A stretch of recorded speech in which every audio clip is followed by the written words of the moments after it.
Okay, so again, welcome to the Snow Isle Freeland Library, and today's talk is something that's near and dear to my heart. It's, we labeled it Empowering Patients. And so the real question about empowering patients is, number one, what does that mean? And then number two, how do we do that? And three, is it a problem that we need to fix? Right? Is it already an issue?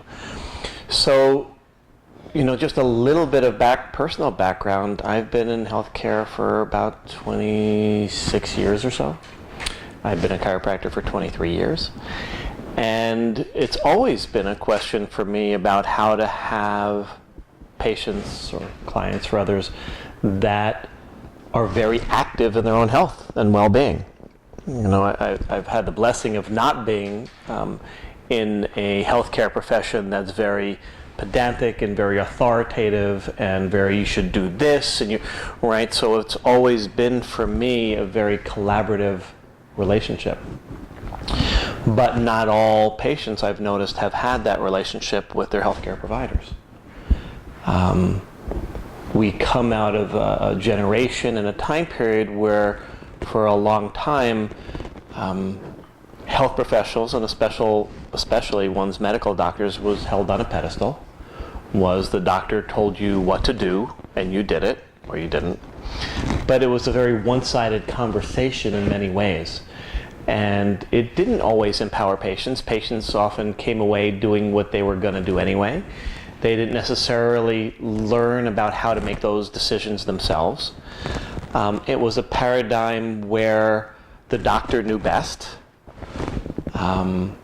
We certainly didn't look at it that the person was their own healer, so to speak. The doctor was the healer.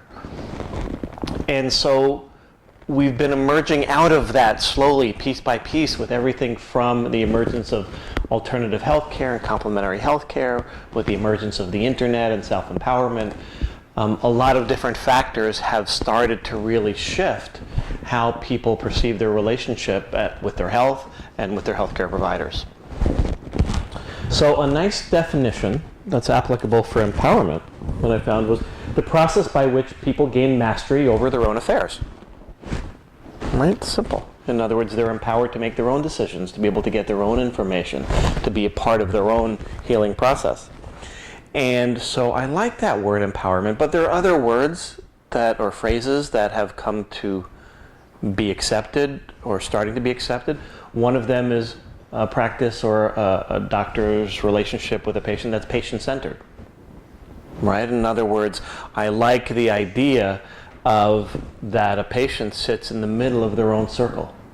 In indigenous cultures, we may refer to a medicine wheel, and we may call it a hub, and in many different ways that the patient sits at the center. And in a sense, they're the boss, right? They hire different practitioners on an economic way, so they have their doctor, they have their chiropractor, they have their massage therapist, they have their whatever different people that they have on their healing circle, but they sit at the center. And that's a really important concept. And it's not only the center of the hub where they have different people that are going to help them, but that they're actually the source of their own healing. It starts to recognize that we are our own healer, that we make our own medicine, so to speak, in our body, and that we're using resources outside of ourselves to remind us of that, to magnify that, to help to resource that, so that the healing that comes from within is made larger and more visible, and we have greater ability to use that. Does that make sense?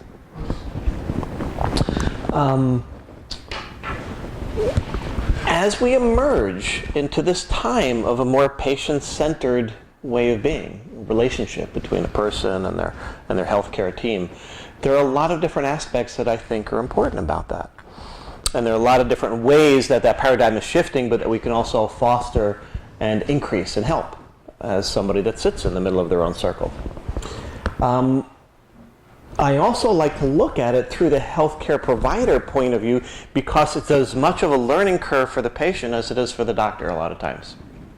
Especially as they're coming out of old patterns of, I still remember when I was a chiropractic student, and there was a chiropractor well-known personality that would teach how to do, for example, patient-reported findings. And it was very much his belief that he should be the papa, that you want to be like a wise father. But it means you told them this, you look like this, you made sure they understood this, these are the parameters, and there was this really like father-child-like relationship that he fostered.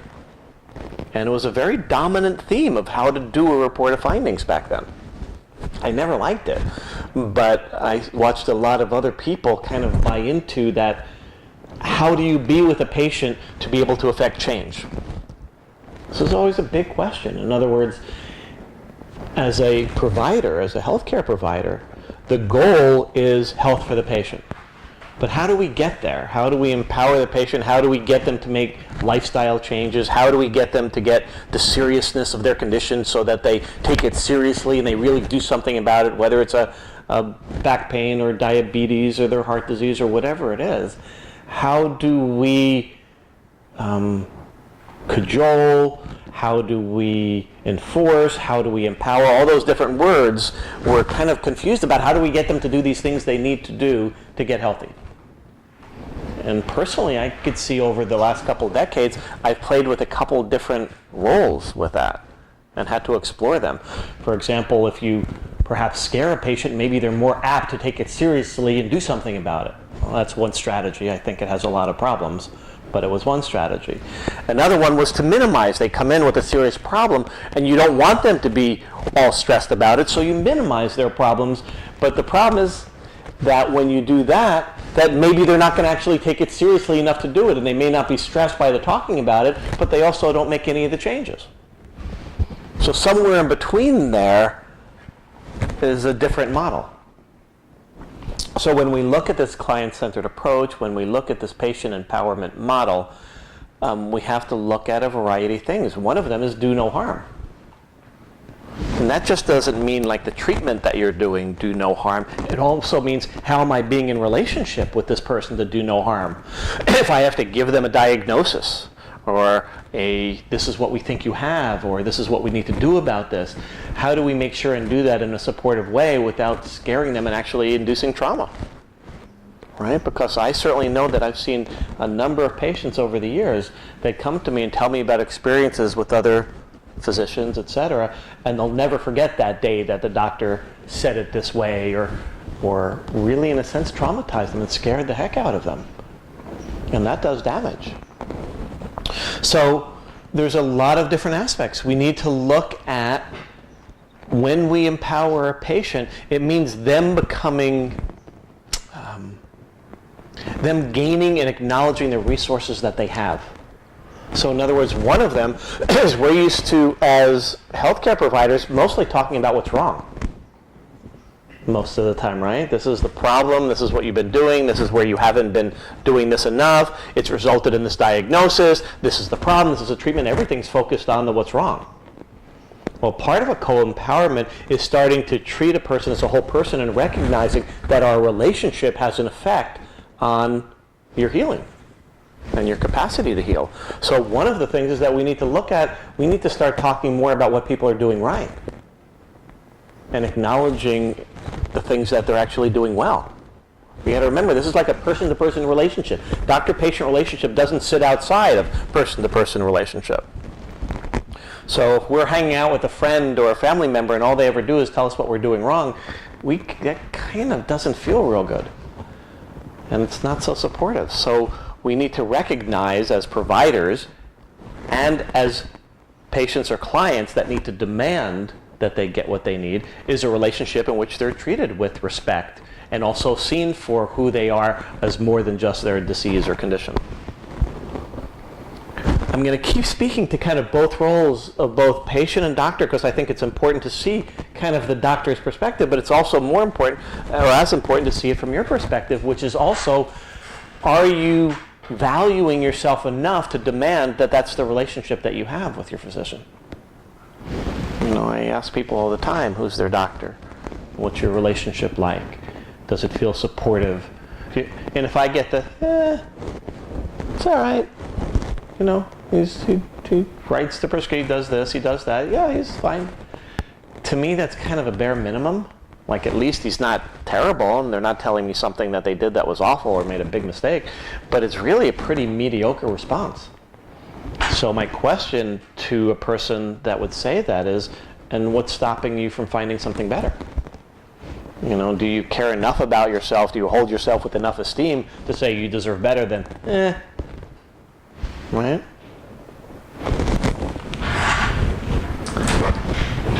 In this empowerment relationship, there needs to be decision making that's not just made by the doctor, and insert whatever the healthcare provider is, whether it's doctor, therapist, clinician, whatever the healthcare provider is. So the question is, how do you make decisions?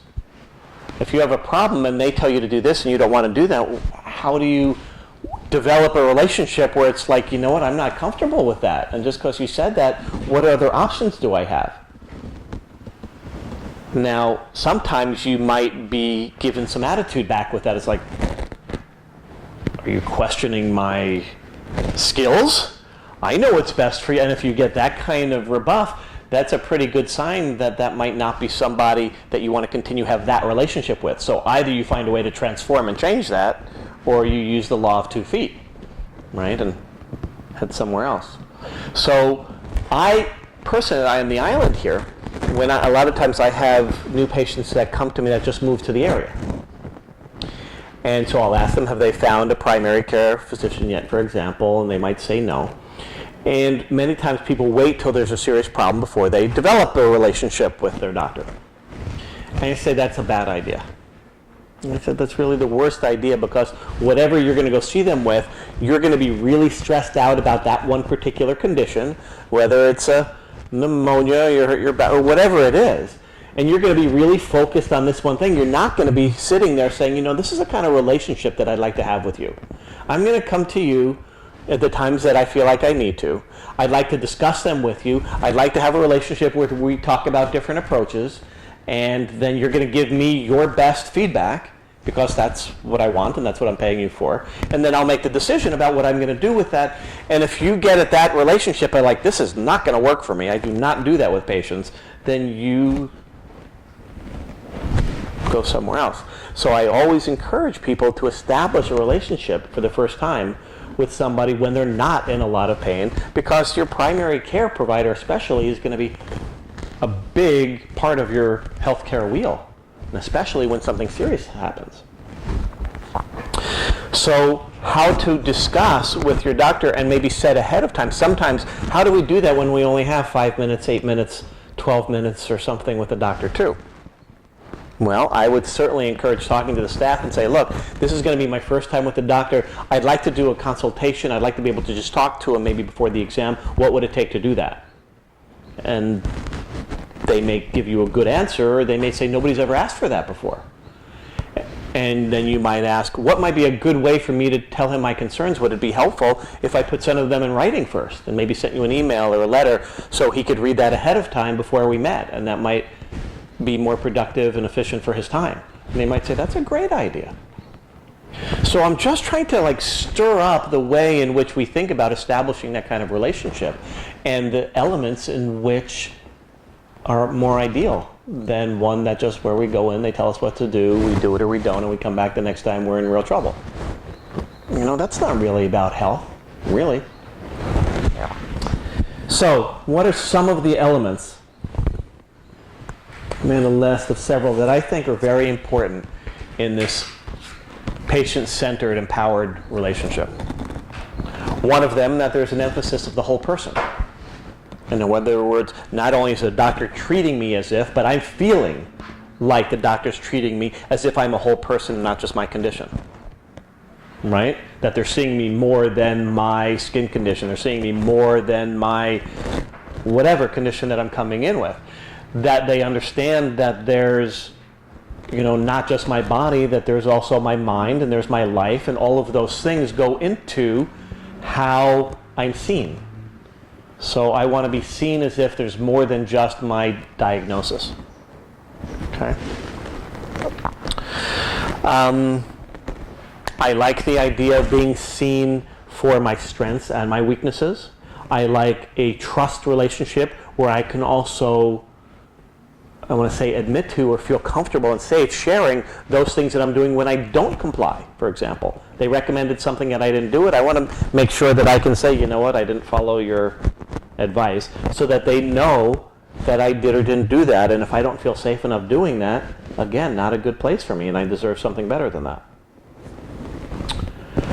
I want to be able to work as a patient with my doctor with shared goals. If I want to lose weight, if I want to get off a medication, if I'm going on a medication, but I want it to not be forever. I want to know together when are we going to be able to retest this and see if I still need this, or whether we can modify the dosage and wean it off over time, or is this just, you think I'm going to be on this forever and not tell me when we're going to re-look at that, right? That's really important. I want to change the model that the doctor isn't doing all the leadership, that we're co-leading together, that we're collaborating. I know my body better than he or she does, right? So I'm bringing all the expertise of my body, how it reacts, what it's been through in the past, and you know things about medicine and health and the body that I don't. So together that makes a great team, right? But only if we're communicating as if we're on the same level, like this, and not like that. Do that again. Yeah? Say what you said. Sure. So when it's going to work best is when a doctor and a patient both have mutual respect that they each have a body of knowledge that's equally important, right? That a relationship where the doctor knows more and the patient knows less, that's not an ideal relationship. Does the doctor know more about medications and about physiology and anatomy and the diagnosis? Absolutely yes, no doubt. Who knows more about my body and the subtleties of my body and the way my body reacts to things? I do much better than this person. So I have an equally important body of knowledge and information as this person. So now we're equals. We're just working toward a shared goal and coming up with strategies together for what's going to work best for me. That's good. Is that helpful? Yeah, that's good. You like that? Good. Okay. I'll use it again. Okay.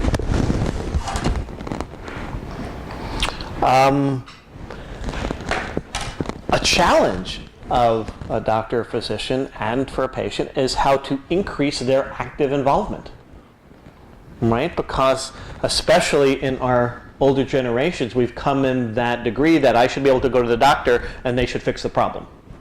Kind of a paradigm. But what we know is other than, you come in with a broken bone and they set it, acute emergencies is one thing, but in chronic disease, to be honest, it's estimated that 90% of the care that's done for chronic disease is done by a person for themselves. Right? They're with themselves all day long, whether it's heart disease, diabetes, cancer, etc. A lot of the different things that we're dealing with that goes on for long periods of time, the self-care is most of the work. And we're doing most of it. So how do we create behavioral changes, and how do we become motivated and inspired to make those changes we need to, whether it's diet, lifestyle, exercise, all of those different things? How, if you were the doctor, what would you do to help to inspire somebody to make a change that they either haven't been willing to, or don't want to, don't know how to? What would be some of the different elements that you think would be important as the inspirer, motivator, person to help them here? Anybody? Depends on the person and what they will be motivated by. Sure. Yeah, it's very individual, isn't it? Some people will be motivated by a little bit of fear, like if you don't do this, this is going to happen. For somebody, that might be motivating. Somebody else would be, how do I look at why I haven't been willing to do that? Or what's in the way, what's the resistance between me and exercise? Because I don't see a lot of options. I just see exercise as looking hard. The way, when I've tried it before, I've injured myself, and I have a lot of negative feelings and emotions and thoughts and resistance about what exercise means, and I'm not really interested. I know I need to lose weight, but I'm not interested in exercise. Well, it's going to have to get to be a creative relationship to be able to make that change, isn't it? So we have to get creative as healthcare providers, and we have to somehow induce a willingness or create a willingness in a patient to have a conversation about what might be a way to solve this, to get over this hump and this resistance. So again, it now comes down to a very individual relationship. So maybe it's doctor-patient. I'm not sure who would be the one who would initiate it, but to talk with them, make an appointment, just like we were saying originally, to just talk. Yeah, these are The doctor may have to call and have an appointment set up with a patient and say, I want you to come so we can talk about what you need to do, what your part would be in this. So now we're talking, now that's fabulous, because what's that saying is, what do we use the doctor's appointments for? Like the solutions. Like this is the what you're going to do things. But what happened to the like, let's figure out what we're going to do together appointment? Well, I had an experience that was, what motivated me is they did a bone scan and they found a little bit of osteoporosis in hip and lower back. And so I got the report by email, and I decided that I needed to know more about it. Good. And so I went online Okay. and found a place where women, it was a place run by women who gave out all kinds of information that would help a woman decide what choices to make and how to do it without drugs. Mm-hmm. Because I knew that I'd had experience with other women, knowing other women who were taking the drugs. And then I also looked up the drugs and found that, I mean, it was amazing how much information there was that the osteoporosis drugs, to me, were toxic. And I printed all kinds of information, read it, and then I went to my doctor and told him I wanted to get a second opinion. I went, and that was the first thing that this doctor wanted to do, was give me the drugs. And that was all she wanted to talk about. And I thought, you know, so I just told her, I said, she gave me a prescription, and I looked at her, and I said, I probably won't be following these instructions because it doesn't feel right to me. It's too frightening for me to just change my whole bone structure with drugs. So then I came back, and I did some more research, and I made a plan that I wanted. And I called up, made an appointment with my physician, and I just went and I said, here's what I found out, and here's what I want to do. And I hope that you'll be supported in this process. And so I just said what I would do, and I would check back with him in a year and see where we could go from there. And he just sat there, and he was thrilled. He was just thrilled. Great. I really want to emphasize that for a moment, because you just spoke of an empowered patient, right? They took full responsibility for their health and well-being. They did education, etc., and then they presented it as an equal partner with their doctor. Now, if the physician said that's actually really dangerous because of this and this, because I've seen this lab test. I wanted him to say something. Exactly. Because exactly. And so by you saying that is that you brought your information and research on what you wanted, and you said, here's my plan, does that work for you? And what you said was he was thrilled by that. So I think a lot of times people are scared of being that upfront with their physicians. And yet there's often evidence that it's like, thank you, because for so long, there, I believe on this side of the equation, has been the relationship of doctors feeling the responsibility of having to do it all. Right, and I think too there's a resistance sometimes when the patient listens to what the doctor says and they don't like it, but they don't say anything. And I felt my resistance before any of that. As soon as I got the test, I felt my resistance. There was fear. It wasn't a lot of fear, but it was enough to motivate me. Right.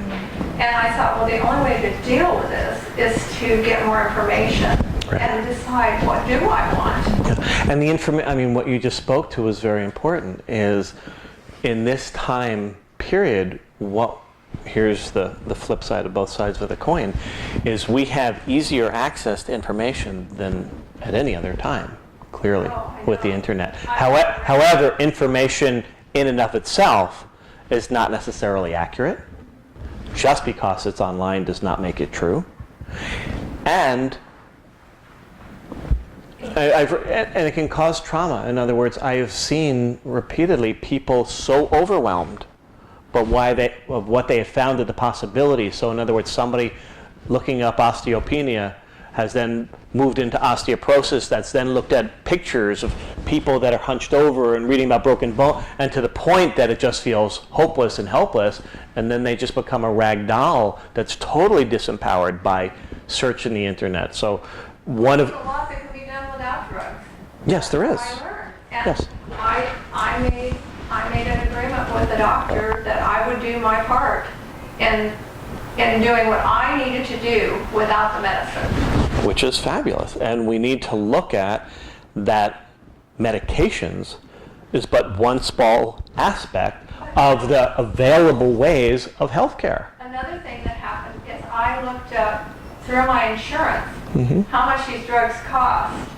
And I thought, if everyone took these drugs who had osteoporosis, no wonder our rates are so high. And that's another thing. I did not want to have to use my drug insurance for that because it was so expensive. Right. So to me it was a double whammy to use them. At first I felt kind of, like I put myself in a position to take care of myself, but it was also frightening because I didn't know if it was going to work. But I thought, I'm not going to be negative about this, but I'm also not going to be unrealistic. There's some place in between. Yes. So I just decided to be happy with my decision and try it. And that was why I wanted him to support me. And then, we could talk in later time if it wasn't working. Yeah, you brought up several very important issues that I was going to get to. There are many studies that show that a patient that feels supported and accepted by their doctor has much better results compared to patients that don't feel that, number one. So what you did with that was you fully engaged. You said, this is what I'm going to do. Will you support me? And by having the support on different levels, that also, and we'll speak about placebo in a second, but it basically gives us a feeling of support, a feeling of being accepted, which creates its own biochemistry in our body that helps us to be able to heal to a greater degree as well. When we talk about what we think and what we believe, in medicine that's often been put under the category of placebo. Okay? Placebo really just speaks to a very, very powerful force that we're only beginning to tap into. For many years, placebo was thought of as a very negative thing, right? Like, oh, it's just a placebo response. It's not real. It's just in your head. It's just, it's not a real response. And yet, it is the most powerful pill, in a sense, if we put it in a pill, that we can create that heals about 30 to 40% of every condition. No other drug can do that. And in fact, the world of placebo studies have, we have everything from, God, there are just so many, from migraines to, let's see, I just list a small list, irritable bowel syndrome, ADHD, clinical depression, panic attacks, restless leg syndrome. It goes on and on when we look at the studies that say if somebody believes that they're getting something, an active component, even if they don't, they still heal. In fact, my favorite study is still the knee study. In other words, when you're doing surgery, real stuff is happening, right? There's no doubt. But one of the best studies that was ever done that I think really forced people to wake up was when people have arthritis in their knees and there's wear and tear. Well, one surgeon was just trying to figure out there were two kinds of things they did. One was like an arthroscopy, and another one was where they kind of washed out all the stuff in there, and lavage. And so they had these two, and they weren't sure which one was better. So an orthopedic surgeon said, well, let's do a study to compare and know which one. Because most surgeries aren't done double-blinded like this. But this guy said, let's test that. And of course, if we do that, we also have to set up a placebo group where we'll just make a little hole there and not do anything. So after the studies, they looked at this a year later, and they looked at the results, and they said, you know what? The results of this way of doing it and this way were pretty equal. That wasn't the interesting thing. What do you think the interesting part of the study was? Guess what else was equal? The one where they didn't do anything but make a little tiny hole. And then they still went to surgery, they still went through all the rituals and all the ceremonial aspects of taking them in, of bringing them through the operating room, of going through rehab, and they basically saw no significant difference between the three. Well, that's millions of surgeries a year are done for this. And that was just one particular form of surgery that was studied. The whole idea of antidepressants has just gotten killed by the placebo studies, showing most antidepressants most of the time being no better than placebo. So when we start to look at the power of our mind, even when there are even studies now that even know that it's a placebo experiment, that they might be getting either a placebo or the drug, and they know that, where most placebos, they don't know, they think they're not literally told that they've got a placebo group. In this one, they actually showed a study where people knew they were getting a placebo, and even when they knew they were getting a placebo, they even showed positive results. You must have listened or heard or read the same study I read. Well, I mean, they're So interesting. yeah, they're well known. There have been several reports out this past week Yeah. on placebos, and people are beginning to rise up against placebos, To rise up against placebo. Well, that's a especially with medications. How fair is it for this child to have one medication that they think is going to work and another child? Oh, the Yes. ethics of okay. Well, that's a different question, and in fact, so right now, I was actually just doing some research on that. So there was a lot of hullabaloo in Canada. A study conducted at Medill found that 20% of psychiatrists were routinely prescribing placebos. In 2008, more than half of American doctors said that they had given their patients placebos.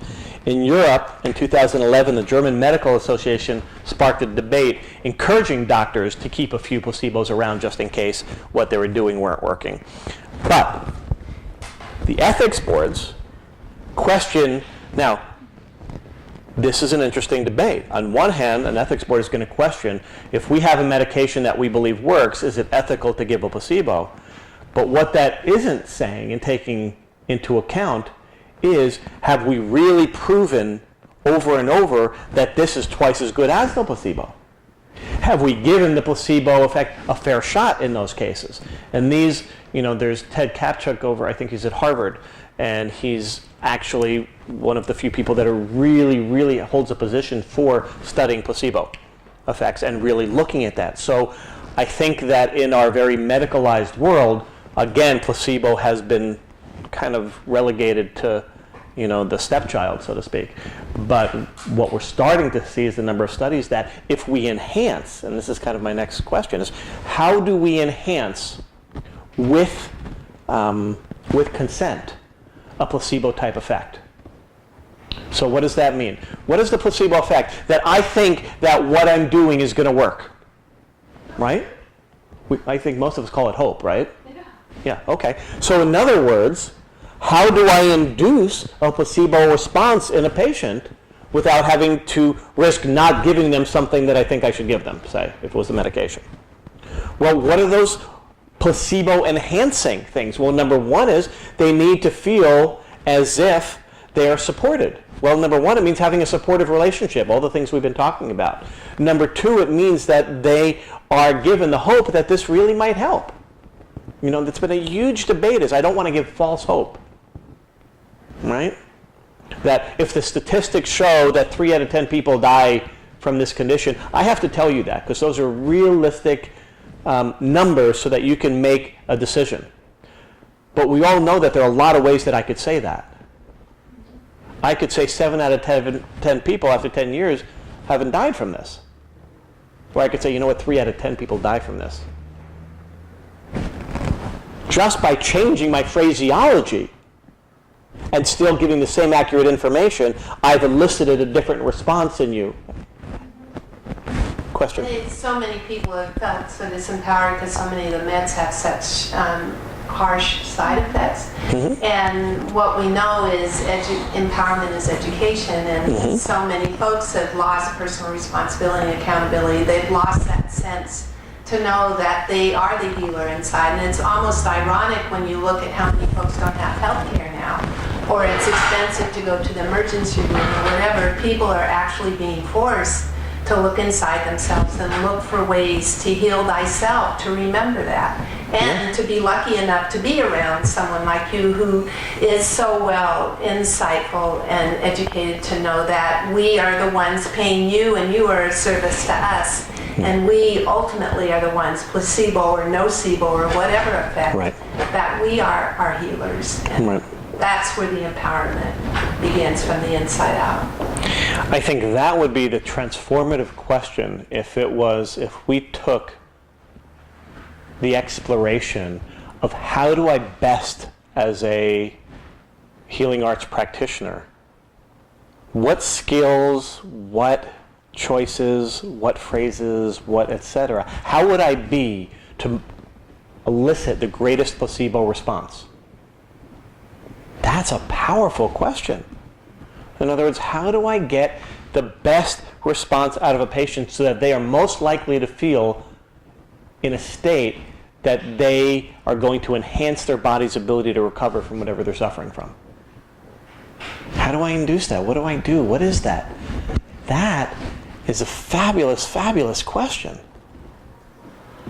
And then placebo would lose its icky feeling, right? It's just, okay, how do I get the best healing response? What homework do I need to assign? What ways do I need to be with them and communicate with them in person? How do I deeply listen? How do I honor them? How do I encourage them? How do I inspire and motivate them to make those changes? These are the most powerful questions, I think. But we're emerging from an old paradigm in which I tell you what to do, and I learn in a school this is what's best. And we know that science changes all the time anyway, right? How many medications or other interventions were once what was best and then no longer? But I get to be authoritative and right and know best when this model is working. And then as soon as it changes, then I get to be best and right again, right? So that model, we need to know, changes. Look at just, I'll answer your question in just a second, is look at in the last 30 years what foods have been good and bad. Eggs, don't eat them. Fat, don't eat them. Go skim, go this, go that, everything. And we're starting to, well, wait a minute, hold on, that's not the important one. The cholesterol's not the important, this is that, then this, and it just keeps changing as we discover and learn at least the scientific evidence. At least science keeps asking the questions. It keeps giving the answer as best as we know, this is the answer as we have it, right? We just have to remember that that's temporary and that changes.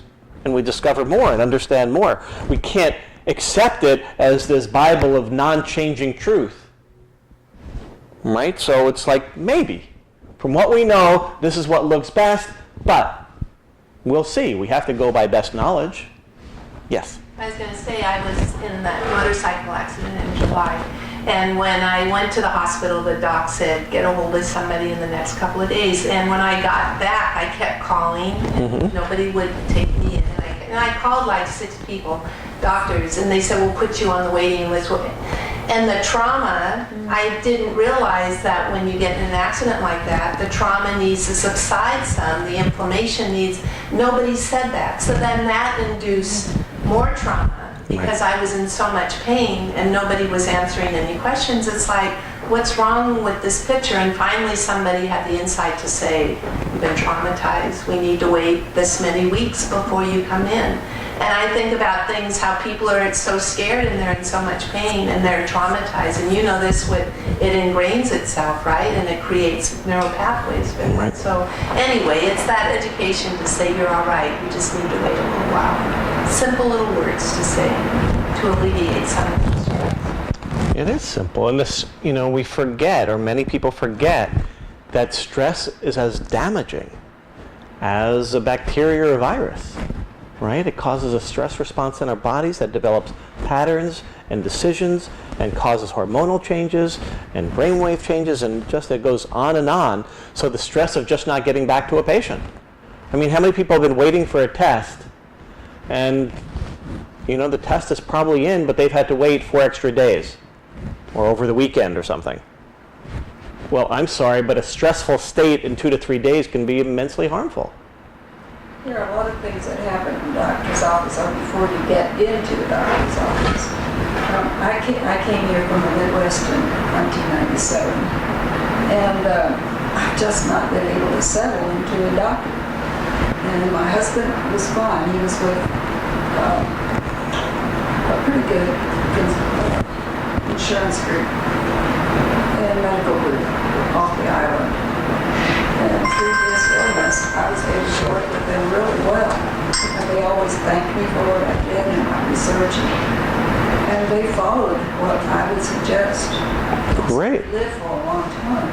But I have been unable to find that for myself. Okay. I can just tell you a couple of things that have happened. Well, just so you know, outside of this space and this lecture, I'd be happy to help you with that.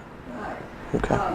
The things that can happen to you sometimes, doctors are willing to listen, but when you're told, you're waiting and waiting, and the nurse comes out to get you and she says, well, you were here a little early, so we're going to work you in between 2 other patients. And you don't feel as if you're tricked. Why did I pay the ferry fees to come over here? Yeah. You know? So you're talking about like these little T, and you will call them like these little traumas that happen just in navigating the healthcare system, not even in the healthcare disease body stuff itself of like the tests and what I have, but navigating through healthcare, health insurance, the VA, you know, all the different healthcare systems that aren't supportive enough in the way they should for a variety of reasons. For economic reasons and reimbursement reasons. I mean, there's lots of reasons, and there's not an excuse. Lots of reasons, because it should never be that way. But most people, I would say, if you ask them, have you had one of those experiences? I think it would be very hard to find anybody that hasn't. Well, then what do you really do? Because the doctor I had prior to that, I had not seen that person for a while due to the care of my husband. And then I was getting letters from them saying, we need to see you immediately. You haven't been in for this length of time, and we need to be able to treat your seizure condition. I didn't have a seizure condition. Okay, well, so if your doctor's office is saying, and I'm just saying it also just for the camera, so just so make sure it's heard. In other words, well, you're not on camera. So in other words, but if a doctor sends you a letter about a condition that you don't have, that's not a really good sign. And it involved a lot of people eventually. Right. Now, I'm not saying that any office doesn't make mistakes, myself included. So a mistake happens, you address it, and you say, look, this makes me feel like I'm a number. This mistake, I'm scared that maybe you would have, you know, so in other words, if you came to the office, hopefully they would have recognized, oh, wrong file, wrong mail. But we also have to use, if we're empowered to walk with our feet and say, I feel like a number here. I'm going to find somewhere else. I'm sorry, nothing I mean, it is personal, actually. It's personal that I feel not taken care of here. So I'm going to go elsewhere.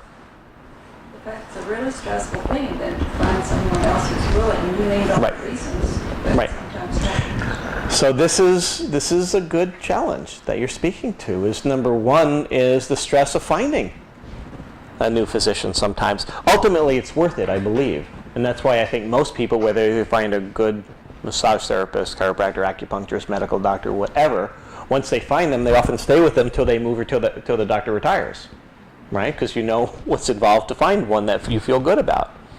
But I think it's shopping just like you'd be looking for a job, or just like you're looking for a partner in life, or just like anything else. You're looking for the right one that can be there for as long as it can be. And we hold it with that degree of seriousness and that degree of importance. And if we feel empowered and strong enough, we're actually willing to say thank you, but no thank you. You seem very nice, but this is not a good fit for me.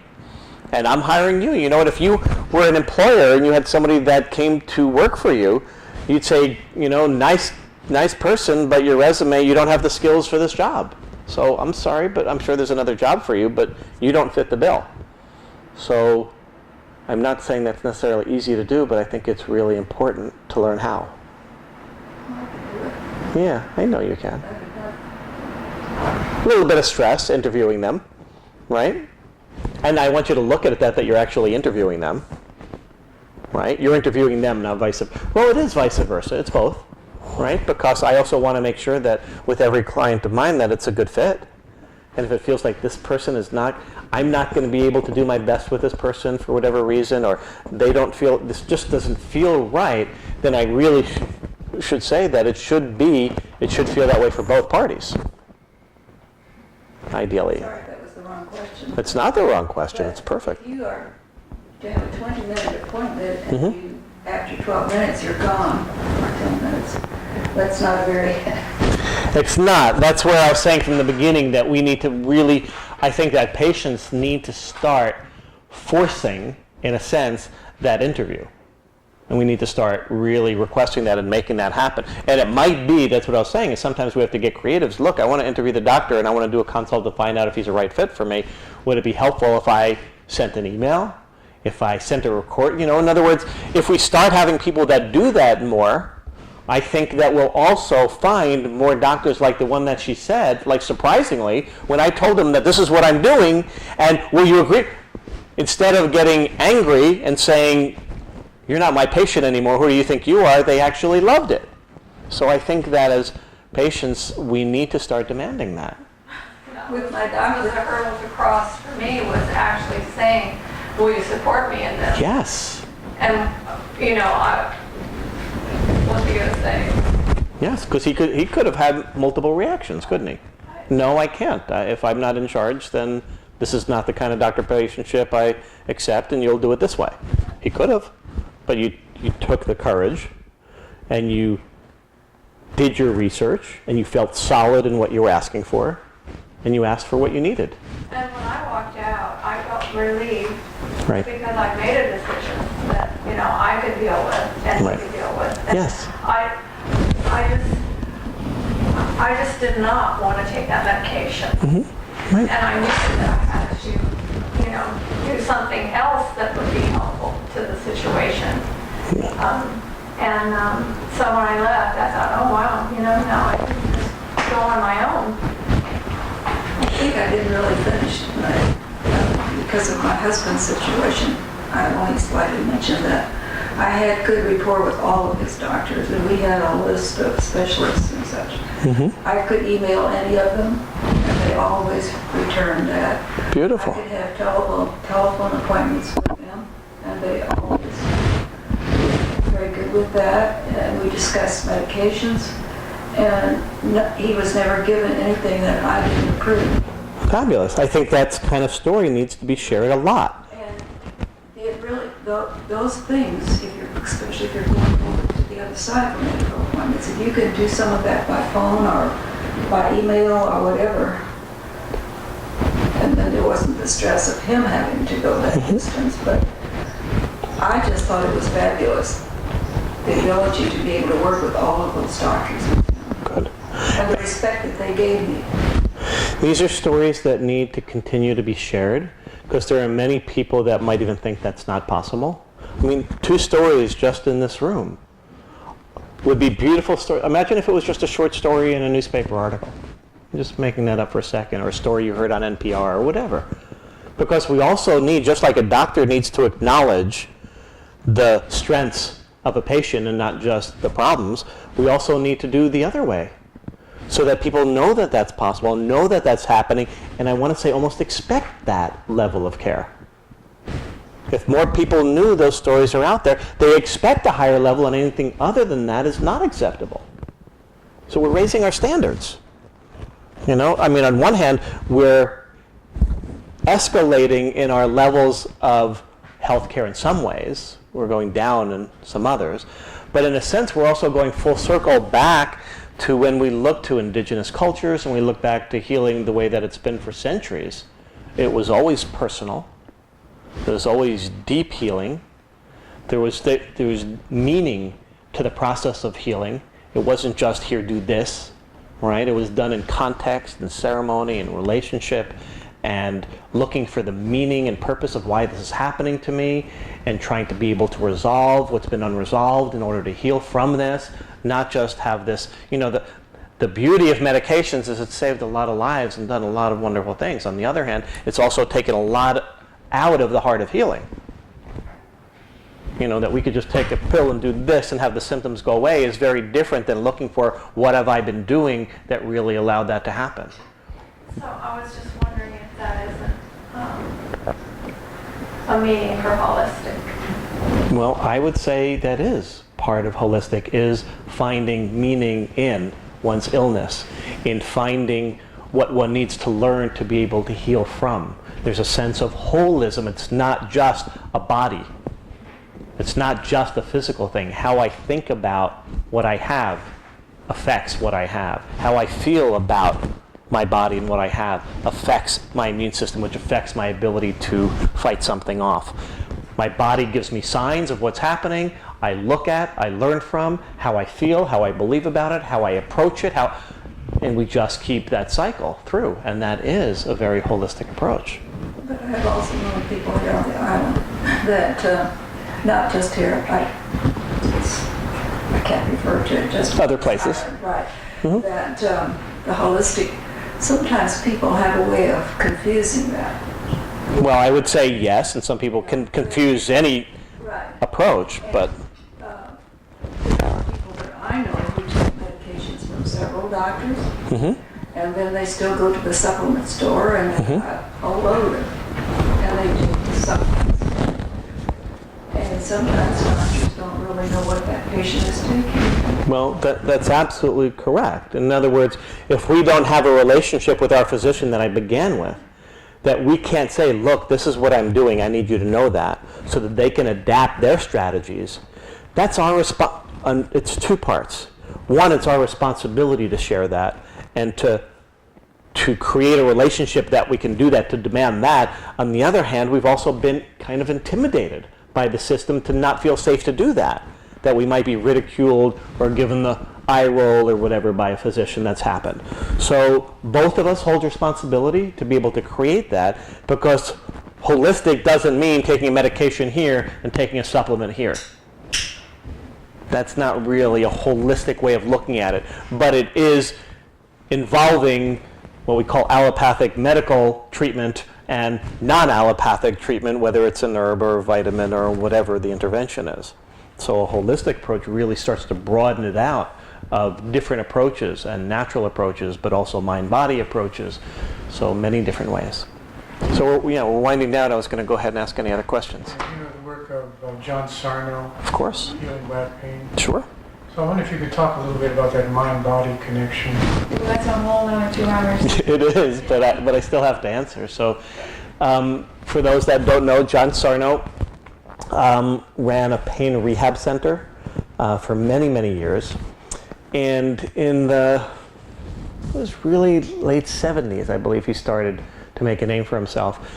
He was a person that in the allopathic medical community became a firebrand, because he said most people that are suffering back pain, it's not really from the things they think it is. It's not really a physical problem. Everybody's got physical arthritis, and everybody's got this strain and scar tissue. Everybody's got some of that stuff. What it really has to do with is unexpressed emotion, especially anger. And so what he started to find was, rather than giving physical therapy and rather than giving injections and rather than doing surgery, he taught people how to start to address expressing his biggest contribution was, number one, with people recognizing that there was more to their pain than something physical that they didn't have control over. In other words, when we feel out of control, when we feel helpless, when we feel like I can't really do anything about this disc or this whatever without somebody doing something to me, I'm really not empowered to fix it. So by him starting to switch and said, yes, you are. We all got, 3 out of 10 people have a bulging disc and aren't even in back pain. We all got this stuff.